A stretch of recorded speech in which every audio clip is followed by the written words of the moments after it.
প্রথম ব্যবসা করতে আসলো তার কিছুদিন পর স্থায়ী জায়গা চাইল। অরঙ্গজেব তখন পিটায়ে ব্রিটিশদের ভারত ছাড়া করলো। তারও বহু বছর পর তারা আবার আসলো ওয়াইন আর ধাতু নিয়ে। সুবেদারদের ঢেলে ঢেলে ওয়াইন খাওয়ানো, দুটো জাহাজ ভেড়ানোর অনুমতি পেল।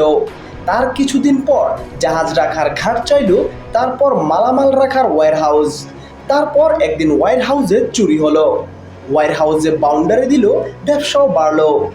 তারপর ওয়্যার হাউস চালাতে ব্রিটিশ অফিসার আসতে থাকলো। তাদের থাকার জন্য আলিশান বাংলো হলো। বাংলোর নিরাপত্তায় পাহারাদার এলো, উঁচু প্রাচীর হলো, সৈন্য এলো, দুর্গ হলো। এরপর মুঘলদের পতন হলো ব্রিটিশদের হাতে। 200 বছরের গোলামির রাস্তা শুরু হয়েছিল দুটো জাহাজ ভেড়ানোর ঘাট দিয়ে। ভারত রেল ট্রানজিট নিবে, তারপর রেলের দামি পণ্য বহন করবে। কিছু উচ্ছৃঙ্খল বাঙালি